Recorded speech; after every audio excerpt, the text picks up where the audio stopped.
In Palestine, Gaza experienced its first night in peace after 15 months of a genocidal operation. Donald Trump announces a few hours after his swearing-in as President of the United States that on Monday begins the largest historic operation against the invasion, referring to migration. Venezuelan government announces planning for the first Bolivarian Shield 2025 exercise aimed at guaranteeing peace and democracy. Hello, welcome from the South. I'm Luis Alberto Matos from the teleSUR studios in Havana, Cuba. We begin with the news.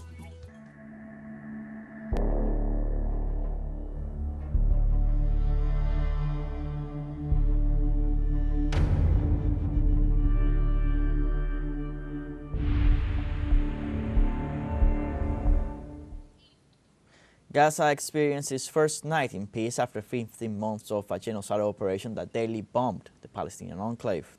Humanitarian organizations estimated an average of 846 daily attacks against the Strip.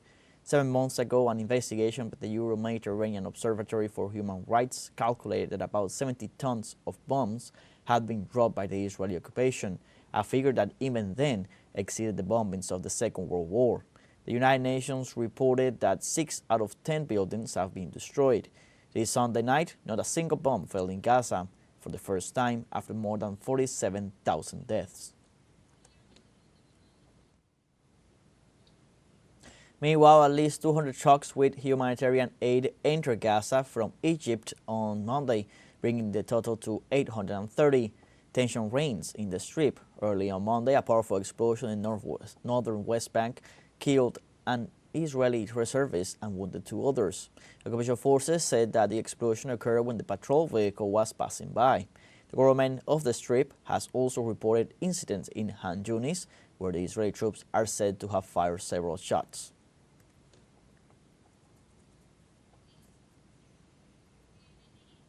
And the United Nations Office for Humanitarian Affairs reports that 92% of homes in the Gaza Strip have been destroyed by U.S. bombs sent to Israel. WHO representative in Palestine, Rick Pipercorn, said that after the hopeful ceasefire, a huge challenge lies ahead. The health system in Gaza is virtually destroyed, as are the 436,000 homes that are reduced to rubble or are uninhabitable. Meanwhile, Palestinians who have returned to their neighborhoods are trying to recover the bodies of their loved ones who still remain under the rubble.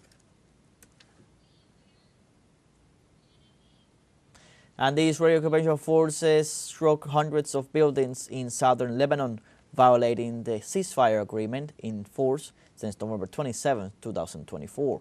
The review of satellite data, open source images, and interviews with United Nations Special Envoys unfolded the Israeli violations of the ceasefire agreement in Lebanon, the continuous aggressions toward the Lebanese people, even after the implementation of the agreement, have generated uncertainty about the reliability of the deal, which would end its initial 60-day term on January 26, 2025. Subsequently, the resistance Lebanese movement has counterattacked Israeli military sites. In addition, Hezbollah insisted on the repeated Israeli violations of the agreement. In other news, on Monday, attacks attributed to the Rapid Support Forces in Darfur, northern Sudan, killed at least 22 people and wounded 20 others. Security Ministry Director General Ibrahim Yatter said these latest bombings have affected the towns of Qadada and other nearby villages. Moreover, the Gezira Conference, a Sudanese civil society group, said 6 civilians were killed and 3 others kidnapped, including a doctor, in attacks by the Rapid Support Forces in the state.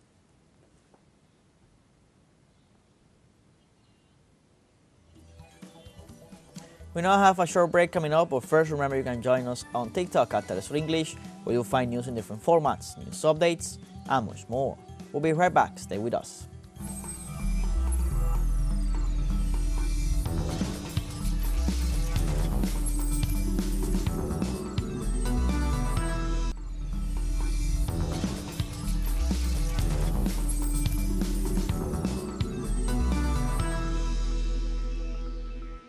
Welcome back. In the United States, U.S. President-elect Donald Trump promised historic speed and force against migrants whom he called illegal border intruders. From the Capital One Arena, a few hours before being sworn in as the 47th president of the nation, he assured that mass deportations would begin this week. He also referred to issues related to energy, tariffs, and the economy. In this context, in recent weeks, the governments of Latin America and the Caribbean have been preparing for the re-elected president's threats and have respectfully, but without being intimidated, addressed messages to the businessman.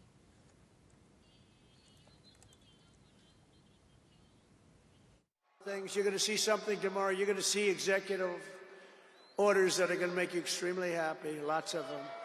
Lots of them.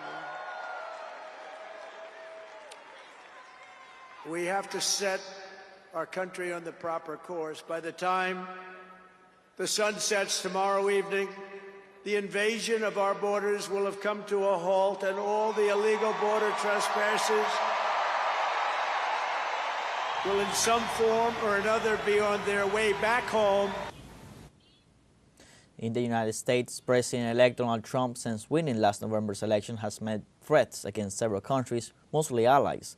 Our correspondent Isa Garcia with more details. We have to set our...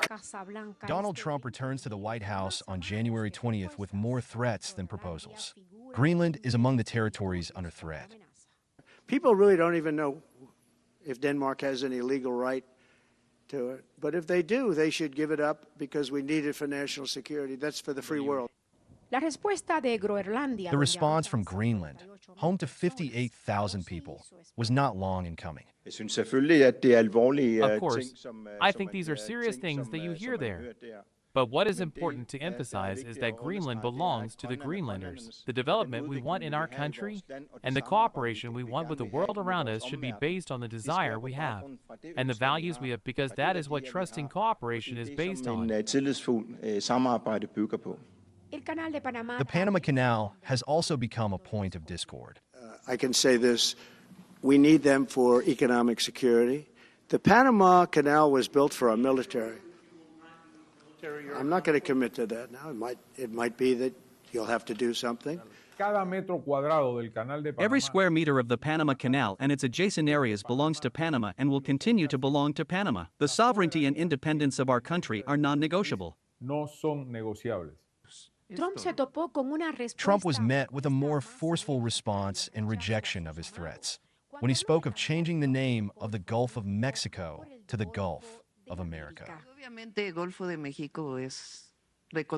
The name of the Gulf of Mexico is recognized by the United Nations, a United Nations organization. But next, why don't we call it Mexican America?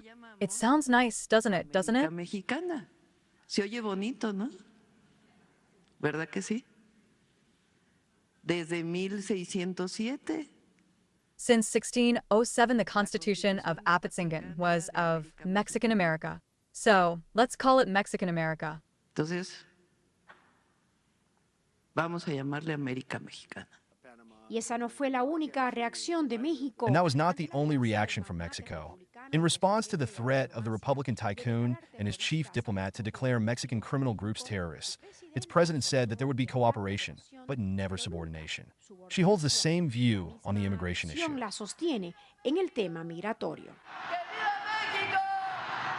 Nosotros siempre hemos ido de la idea de que hay que construir puentes y no muros. We believe that bridges must be built, not walls, and that the most humane and effective solution to migration is to address the causes, to invest, to support so that people do not have to migrate out of necessity. Apoyar para que la gente no tenga que migrar por necesidad.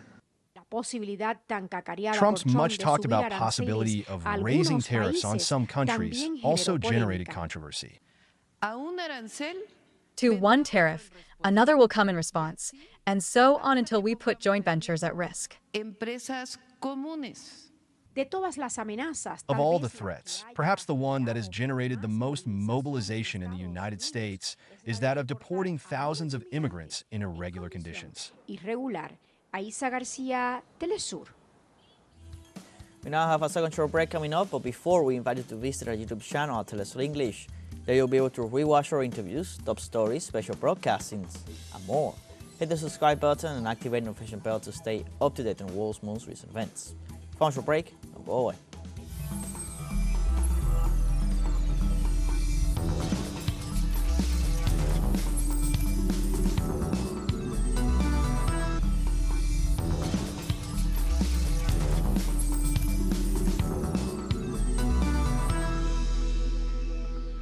Welcome back. The President of Venezuela, Nicolás Maduro, headed the planning meeting for the popular military and police exercises Bolivarian Shield 2025 to be held from the 22nd to the 23rd of January. In addition to the head of state, the Minister of Defense, Vladimir Padrino Lopez, the Minister of Interior, Justice and Peace, Diosdado Cabello, and those responsible for national security and defense also took part. The exercises that are traditionally carried out in the Bolivarian nation have the fundamental objective of guaranteeing the peace, defense, and democratic stability of the nation. In addition, in Venezuela, the alliance of the people with the armed forces and the police gives a sovereign, participatory, and protagonist character to these exercises. And the Venezuelan government established a humanitarian corridor with 4 points of attention to receive families arriving in Venezuela displaced from North Santander in Colombia. The Simón Bolívar Humanitarian Task Force is made up of the Bolivarian National Armed Forces, doctors, firefighters, and civil protection. Local authorities indicate that the people arrived in Venezuela in search of peace due to the confrontations between the National Liberation Army and the dissidents of the FARC in several municipalities of Colombia. The people who enter are checked for health, receive food, and sleep under the protection of Venezuelan support teams. The representative of the victims of the Colombian conflict abroad, Heidi Beleño Echevarria, thanked the Venezuelan government for receiving and attending the victims of the escalation of violence that the country is facing due to the disputes between Colombian armed groups. Here is this beautiful Venezuela that we have a lot to thank, because if this beautiful country has bet on something, it has been on the peace of our beloved Colombia. And today, in this gesture of love that we have seen today, I can say that love is repaid with love. Because we are grateful to this land that has received millions of victims of the Colombian conflict, and that we continue betting on that long for peace. And we want concrete actions with the Colombian government. We want concrete actions with all the insurgencies that today are in dispute and that once again cause us pain, uprooting, and a pain of homeland. But we want to overcome them by embracing each other in this struggle and in this longed-for dream.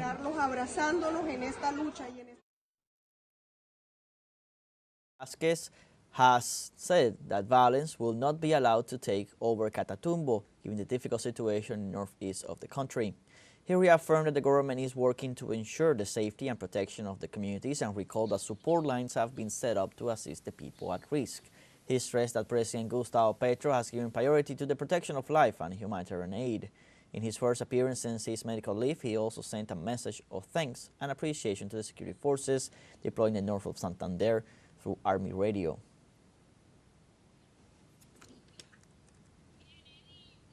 And Cuban Minister of Transportation Eduardo Rodriguez Davila announced having initiated a pilot project to contribute to medical attention in Havana. The minister detailed that the plan is performed in coordination with the Ministry of Public Health and the government of Havana. The Transportation Office has provided 15 new ambulances with duly trained drivers, and healthcare system will guarantee medical personnel and equipment to assist emergencies. This project is part of one of the agreements signed at the PASA International Transport and Logistics Fair held in April 2024.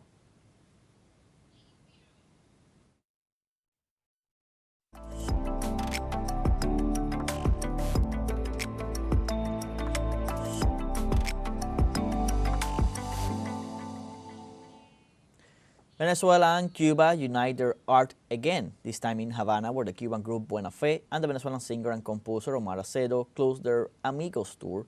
Fabiola Lopez with the details. The stage is the Karl Marx, the theater of great events in Cuba. The event, the concert of the Cuban musical group Buena Fe and the Venezuelan singer-songwriter Omar Acedo. And the pretext, the closing of the Amigos tour. We have achieved an empathy that is very deep, framed in respect and admiration to continue making music to connect with the people who follow us, accompany us, who have always been with us, and who day by day give us reason to connect with the music. Sigue dándonos motivos para seguir conectando con ellos a través de la música. Israel, Joel, toda la... We spent a month in Venezuela. It was very enriching, that contact with the Venezuelan public. Un mes completo en Venezuela. Fue un mes muy divertido, de verdad. y bueno, muy enriquecedor desde el punto de vista de ese contacto con el In público. Venezuela, people love very much this band from Cuba that has been in charge of accompanying us, especially in the process that we have had to live as a nation, as a country, and as a people.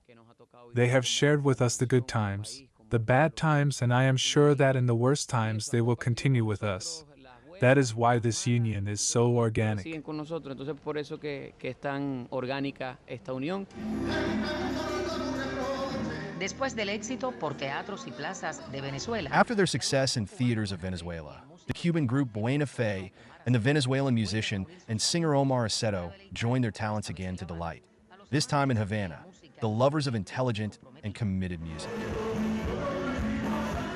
Omar Aceto ha sido una revelación para nosotros, Omar Aceto has been a revelation for us. A revolution also from the point of view of reinventing ourselves as artists, leaving our comfort zone, risking ourselves to other audiences, to another way of making art. It has been a shudder, and breaking the creative bubble in which we usually develop and saying, okay, I'm going to dare to get into this mess, and we will all be enriched. It has been a tremendous enrichment. Todos, no solamente yo y yo, sino el resto de los muchachos. Ha sido un enriquecimiento tremendo. Para los músicos que regalan su arte, se trata For the musicians who give the gift of their art, this is a renewing, daring, intimidating, and enriching experience. And for the public that enjoys it, a simply unforgettable night.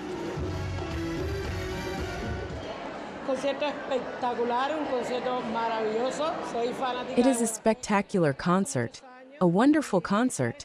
I am a fan of Buena Fe, and being here tonight and seeing the amount of public and the welcome and meeting this Venezuelan singer that I have found spectacular has been one of the concerts that I have enjoyed the most. Simply spectacular.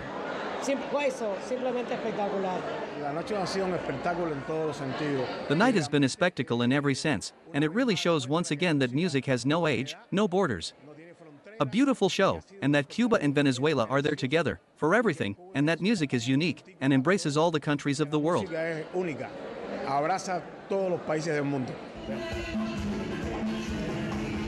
Éxitos de Buena Fe, como cada país. Multiple hits by Buena Fe and Omar Aceto, along with emblematic songs of Cuba and Venezuela by important singer-songwriters such as Silvio Rodriguez and Ali Primera, were enjoyed to the fullest at the venue. Fueron disfrutadas aquí hasta el paroxismo.